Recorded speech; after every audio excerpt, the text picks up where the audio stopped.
The Secret Agent, a simple tale, written in 1907 by Joseph Conrad. Chapter 10. The assistant commissioner, driven rapidly in a hansom from the neighborhood of Soho in the direction of Westminster, got out at the very center of the empire on which the sun never sets. Some stalwart constables, who did not seem particularly impressed by the duty of watching the august spot, saluted him.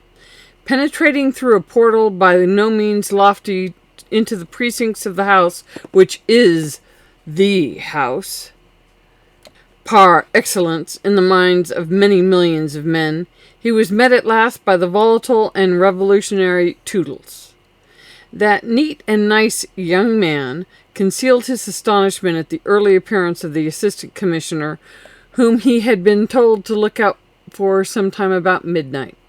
His turning up so early he concluded to be the sign that things, whatever they were, had gone wrong. With an extremely ready sympathy, which in nice youngsters goes often with a joyous temperament, he felt sorry for the great presence he called the chief, and also for the assistant commissioner, whose face appeared to him more ominously wooden than ever before, and quite wonderfully long. What a queer, foreign-looking chap he is, he thought to himself, smiling from a distance with friendly buoyancy. And directly they came together, he began to talk with the kind intention of burying the awkwardness of failure under a heap of words. It looked as if the great assault threatened for the night were going to fizzle out. An inferior henchman of that brute Cheeseman was up boring mercilessly a very thin house with some shamelessly cooked statistics. He, Toodles, hoped he would bore them into account out every minute. But then he might only be marking time to let that guzzling Cheeseman dine at his leisure. Anyway, the chief could not be persuaded to go home. He will see you at once, I think. He's sitting all alone in his room, thinking of all the fishes of the sea, concludes Toodles airily. Come along. Notwithstanding the kindness of his disposition, the young private secretary, unpaid, was accessible to the common failings of humanity. He did not wish to harrow the feelings of the assistant commissioner, who looked to him uncommonly like a man who has made a mess of his job. But his curiosity was too strong to be restrained by mere compassion. He could not help, as they went along, to throw over his shoulder lightly, "And your sprat?" "Got him," answered the assistant commissioner with a concision which did not mean to be repellent in the least. "Good. You've no idea how these great men dislike to be disappointed in small things." After this profound observation, the experienced Toodles seemed to reflect. At any rate, he said nothing for quite 2 seconds. Then, "I'm glad. But I say, is it really such a very small thing as you make it out?" "Do you know what may be done with a sprat?" the assistant commissioner asked in his turn. "He's sometimes put into a sardine box," chuckles Toodles, whose erudition on the subject of the fishing industry was fresh and, in comparison with his ignorance of all other industrial matters, immense. "There are sardine canisters on the Spanish coast which—" The assistant commissioner interrupted the apprentice statesman. Yes, but a sprat is also thrown away sometimes in order to catch a whale." "A whale? Whew!" exclaimed Toodles with bated breath. "You're after a whale, then?" "Not exactly. What I'm after is more like a dogfish." "You don't know, perhaps, what a dogfish is like?" "Yes, I do. We're buried in special books up to our necks, whole shelves full of them, with plates. It's noxious, rascally-looking, altogether detestable beast, with a sort of smooth face and mustaches." "Described to a T," commended the assistant commissioner. "Only mine is clean-shaven altogether. You've seen him. It's a witty fish." "I have seen him," said Toodles incredulously. "I can't conceive where I could have seen him." "At the Explorers, I should say," dropped the assistant commissioner calmly. At the name of that extremely exclusive club, Toodles looked scared and stopped short. "Nonsense," he protested, but in an awestruck tone. "What do you mean? A member?" "Honorary," muttered the assistant commissioner through his teeth. "Heavens!" Toodles looked so thunderstruck that the assistant commissioner smiled faintly. "That's between ourselves, strictly," he said. "That's the beastliest thing I've heard in my life," declared Toodles feebly, as if astonishment had robbed him of all his buoyant strength in a second. The assistant commissioner gave him an unsmiling glance, till they came to the door of the great man's room. Toodles preserved a scandalized and solemn silence, as though he were offended with the assistant commissioner for exposing such an unsavory and disturbing fact. It revolutionized his idea of the Explorer Club's extreme selectness of its social purity. Toodles was revolutionary only in politics. His social beliefs and personal feelings he wished to preserve unchanged through all the years allotted to him on this earth, which, upon the whole, he believed to be a nice place to live on. He stood aside. "Go in without knocking," he said. Shades of green silk fitted low over all the lights, imparted to the room something of a forest-deep gloom. The haughty eyes were physically the man's weak point. This point was wrapped up in secrecy. When an opportunity offered, he rested them conscientiously. The assistant commissioner entering saw at first only a big pale hand supporting a big head and concealing the upper part of a big pale face. An open dispatch box stood on the writing table near a few oblong sheets of paper and a scattered handful of quill pens. There was absolutely nothing else on the large flat surface except a little bronze statuette draped in a toga, mysteriously watchful in its shadowy immobility. The assistant commissioner, invited to take a chair, sat down. In the dim light, the salient points of his personality, the long face, the black hair, his lankness, made him look more foreign than ever. The great man manifested no surprise, no eagerness, no sentiment whatever. The attitude in which he rested his menaced eyes was profoundly meditative. He did not alter it the least bit, but his tone was not dreamy. "Well, what is it you found out already? You came upon something unexpected on the first step."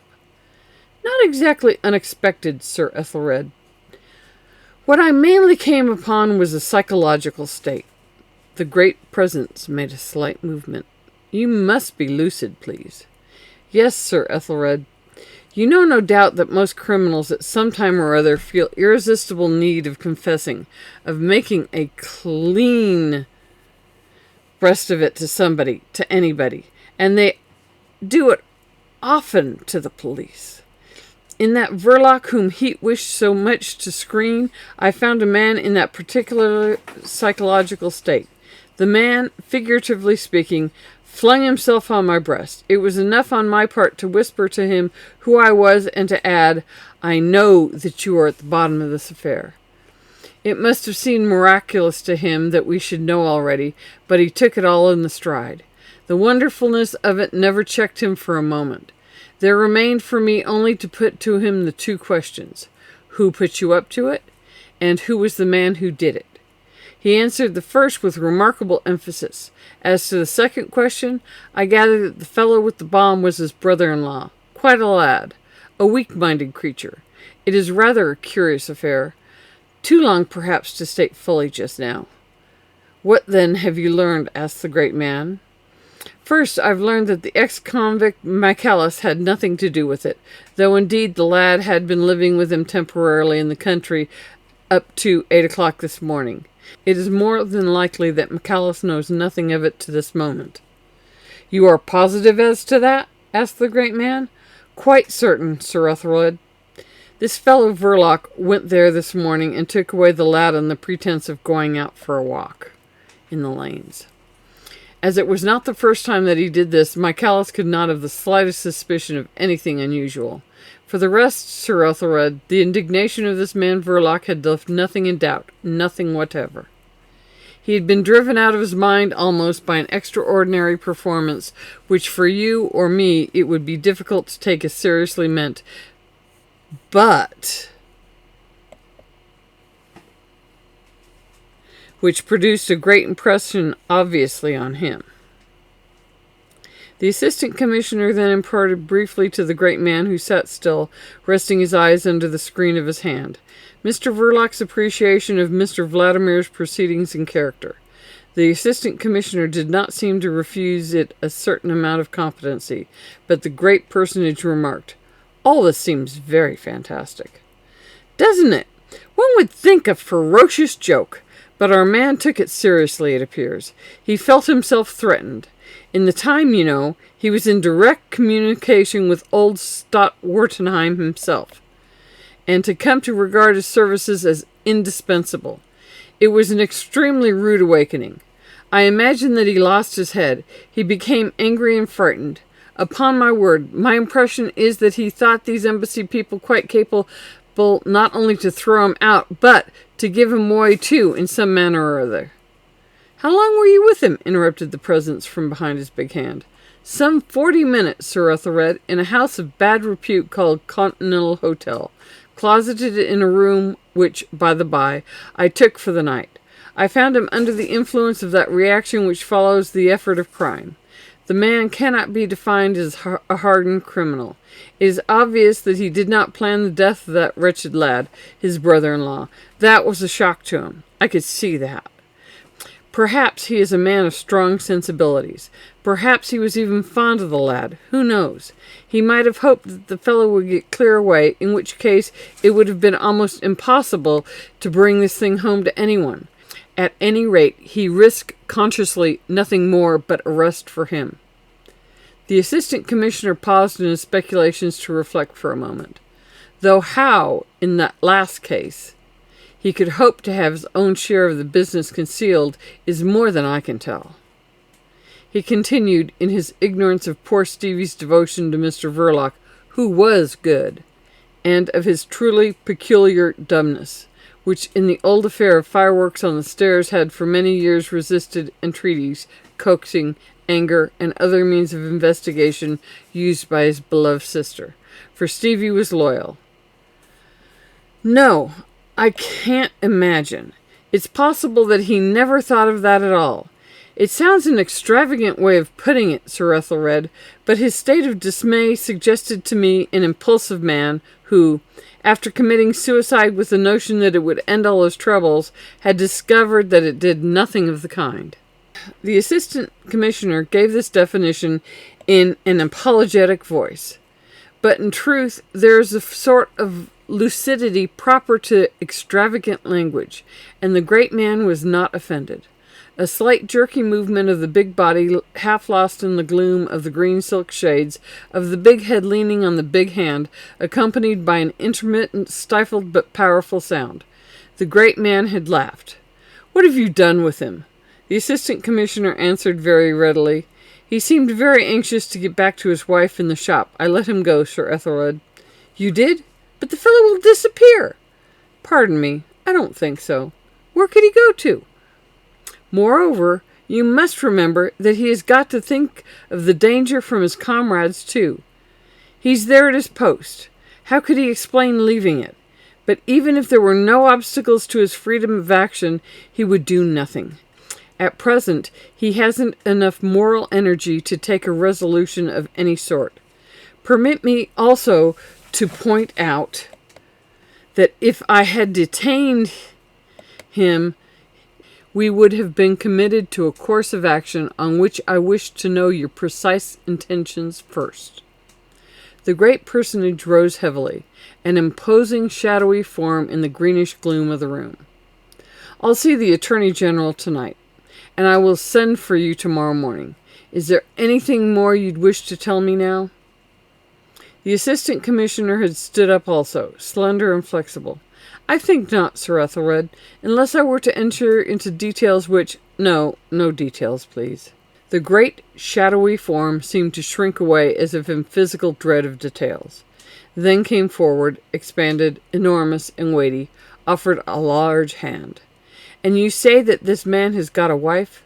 "Yes, Sir Ethelred," said the assistant commissioner, pressing deferentially the extended hand. "A genuine wife and a genuinely respectable marital relation. He told me that after his interview at the embassy he would have thrown everything up, would have tried to sell his shop and leave the country, only he felt certain his wife would not even hear of going abroad.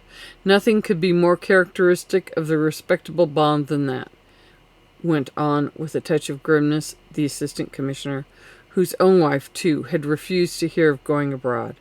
Yes, a genuine wife, and the victim was a genuine brother-in-law. From a certain point of view, we are here in the presence of a domestic drama.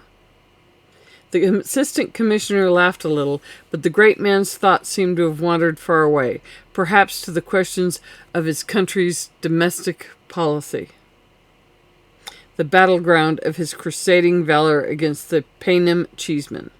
The assistant commissioner withdrew quietly, unnoticed, as if already forgotten. He had his own crusading instincts. This affair, which in one way or another disgusted Chief Inspector Heat, seemed to him a providentially given starting point for a crusade. He had it much at heart to begin. He walked slowly home, meditating that enterprise on the way, and thinking over Mr. Verloc's psychology in a composite mood of repugnance and satisfaction. He walked all the way home. Finding the drawing-room dark, he went upstairs and spent some time between the bedroom and the dressing-room, changing his clothes, going to and fro with the air of a thoughtful somnambulist. But he shook it off before going out again to join his wife at the house of the great lady patroness of Michaelis. He knew he would be welcomed there. On entering the smaller of the two drawing-rooms, he saw his wife in a small group near the piano. A youngish composer in the path of being famous was discoursing from a music stool to two thick men whose backs looked old and three slender women whose backs looked young. Behind the screen, the great lady had only two persons with her, a man and a woman who sat side by side on armchairs at the foot of her couch. She extended her hand to the assistant commissioner. "I never hoped to see you here tonight. Annie told me." "Yes, I had no idea myself that my work would be over so soon." The assistant commissioner added in a low tone, "I am glad to tell you that Michaelis is altogether clear of this." The patroness of the ex-convict received this assurance indignantly. "Why, were your people stupid enough to connect him with?" "Not stupid," interrupted the assistant commissioner, contradicting deferentially. "Clever enough. Quite clever enough for that." A silence fell.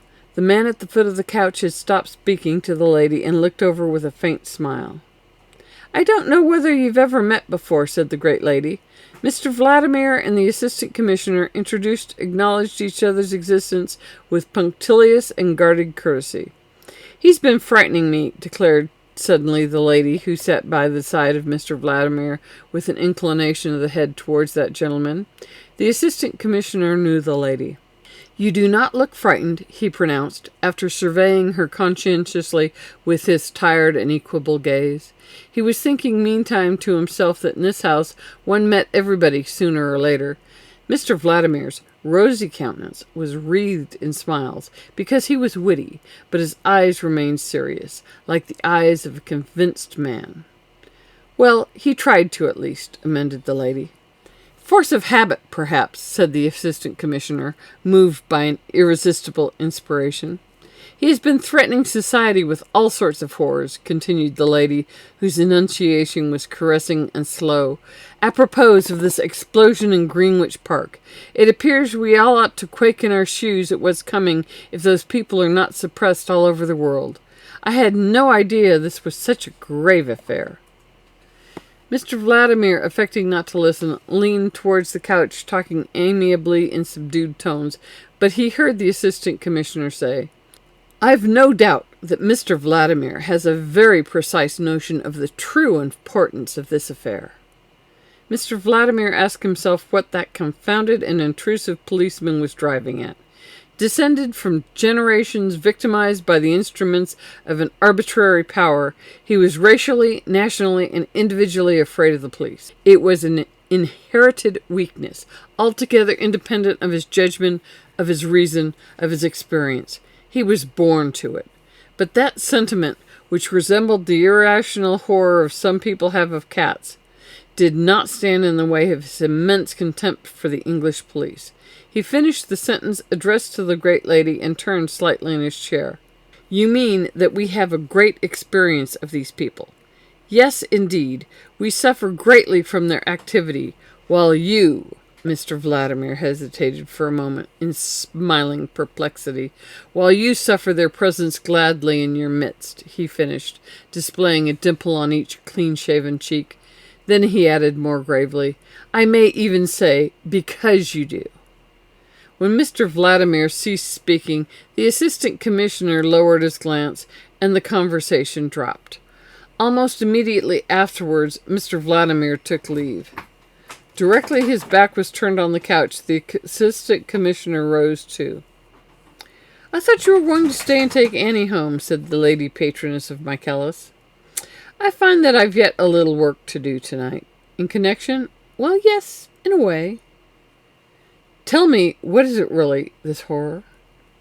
"It's difficult to say what it is, but it may yet be a cause célèbre," said the assistant commissioner.